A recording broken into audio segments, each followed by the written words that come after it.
ela relata, né, tudo como é que foi o aparecimento de Jesus, né, o que, que ele falou para ela, como foi o repúdio dos demais companheiros que desacreditaram que ele tivesse aparecido e a chamaram de louca. E ela narra também como é que Judas morreu, que Judas teria se jogado num precipício e não se enforcado, porque a gente tem de que Judas se enforcou, né?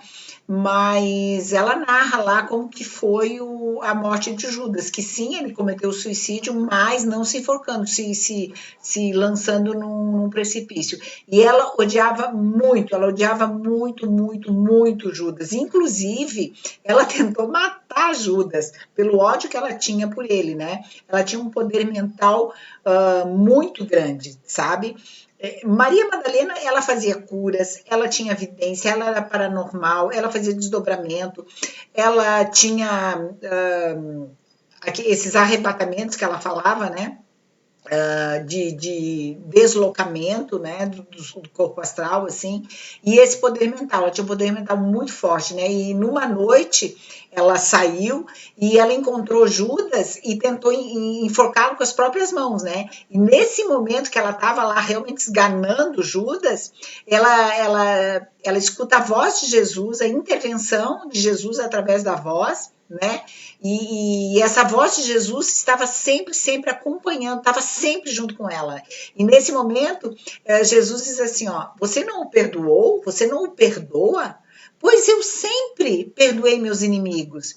Eu já a perdoei também há muitos séculos. Por isso, sempre ressoará nos seus ouvidos a minha voz: perdoa, perdoa. Jesus estava falando aqui para ela, né? Jesus estava falando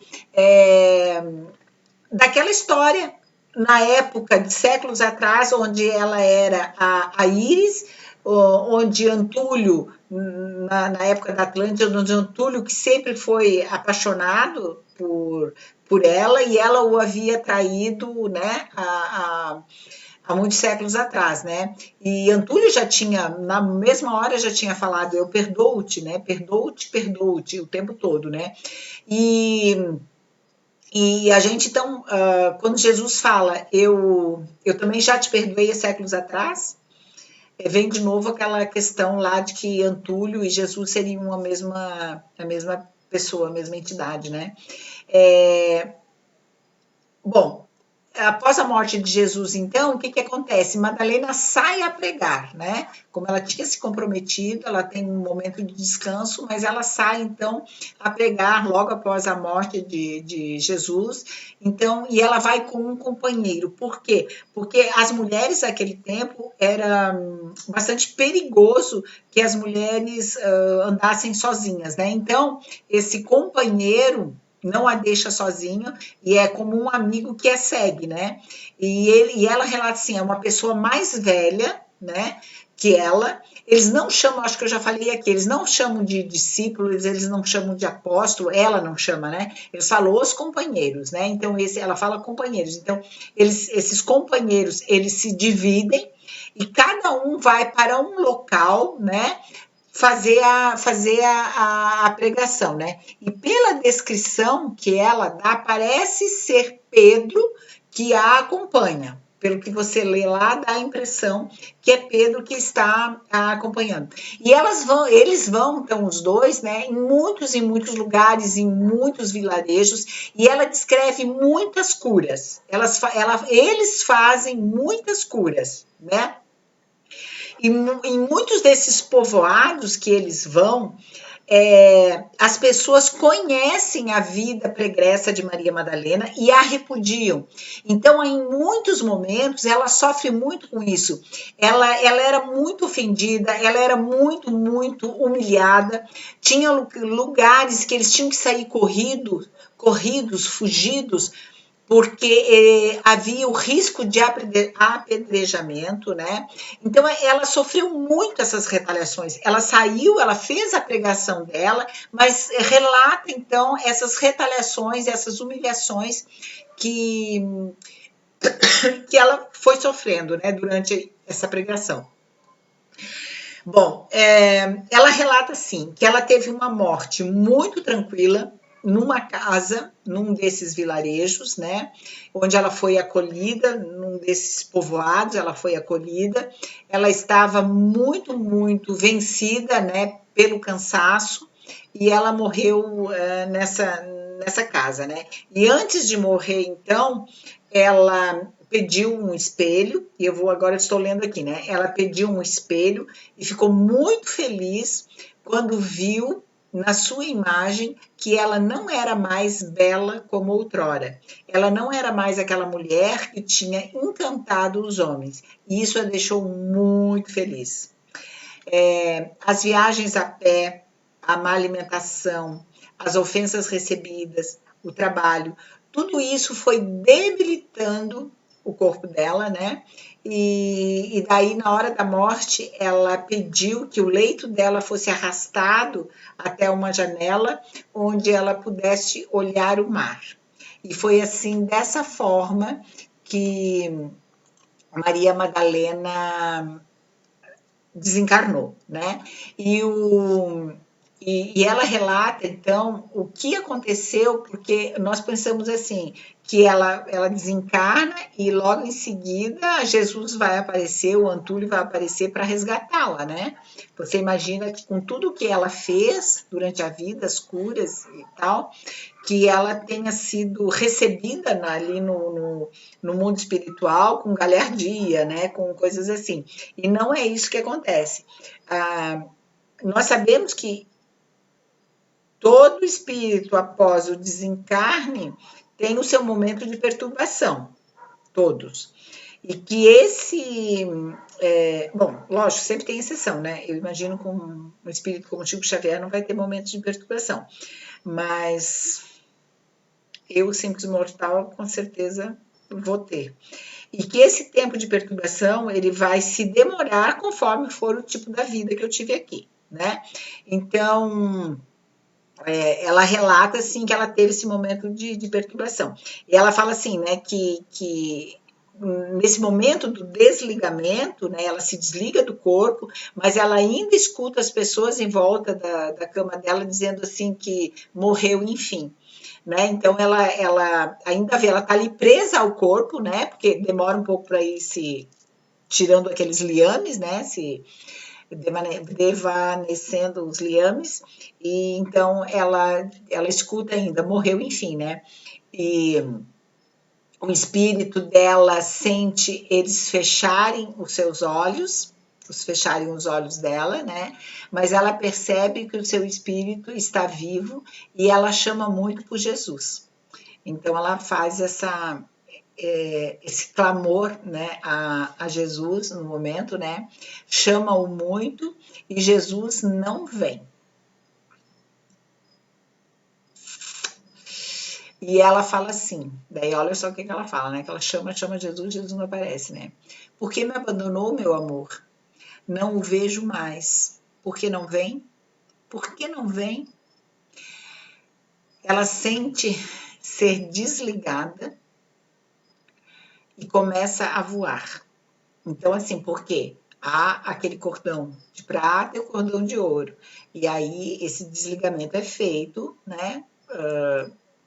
Após a morte, e tem um determinado tempo aí para fazer esse desligamento. Ela sente esse desligamento e a partir desse momento ela começa a voar, começa a volitar. O espírito dela então se desprende, ela acompanha ainda esse final ali do desprendimento dela e ela sabe conscientemente de que ela está desencarnando, que ela está morrendo, né?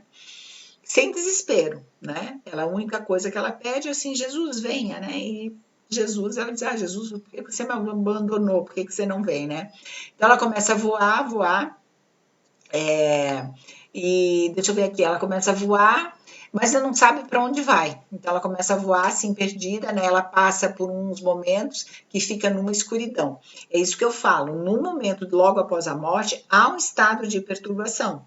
Né? Nós ficamos aí num momento em que nós ficamos aí meio perturbados mesmo, assim, né? E ela passa, então, nesse momento de escuridão. Aqui ela não relata quanto tempo que ela ficou nesse momento de escuridão, mas ela fica, né? E então ela narra aí a sua passagem, né? E daí, nesse momento, em seguida, ela escuta uma voz. Olha só, ela escuta a voz que diz assim, ó, você já morreu.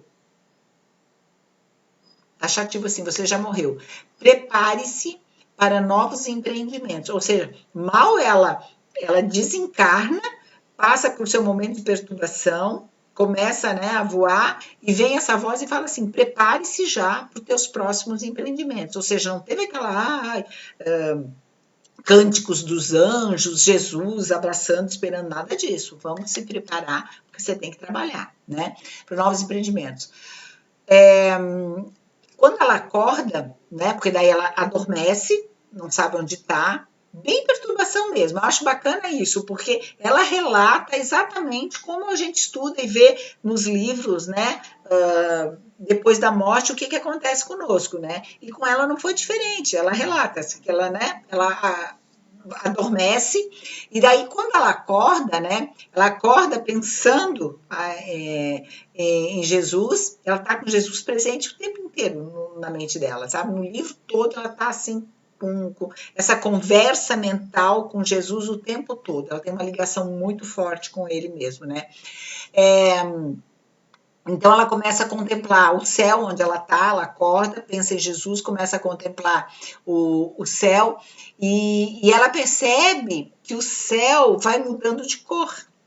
Aí, olha só que interessante, né? O céu vai mudando de cor e vai surgindo um arco-íris no céu, né? E sobre aquele arco-íris, todo iluminado, todo luminoso, começa a se destacar uma figura. Eu imagino a visão maravilhosa que deva ser, tá? E essa figura que começa a se destacar vai se aproximando e é a figura de Antúlio.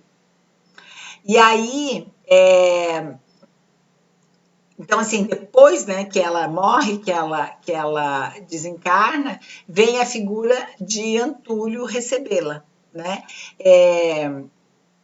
Ela fala assim, o homem, né, relata assim, o homem extraordinário que envelheceu prematuramente em consequência do sofrimento e que, majestoso e sereno, levantava a mão indicando o meu novo rumo. E dizia, num misto de firmeza e ternura, lute, trabalhe e cumpra o seu dever. Você veja que ela se redimiu na vida de Maria Madalena, ela trabalhou, ela lutou, ela enfrentou, ela sofreu, ela foi humilhada, ela foi ofendida, ela desencarna e o que ela recebe lá, né, no mundo espiritual é sim, né, depois de um certo tempo, a figura de Antúlio, mas o quê? Não para dizer, parabéns, você venceu, que bom você fez, não. Lute, trabalhe, porque você tem, e apontando um novo rumo, ou seja, você vai reencarnar e você tem muita tarefa, muita coisa pela frente ainda. E aí nós vamos ver, então, no próximo vídeo, a próxima vida, então, de Maria Madalena.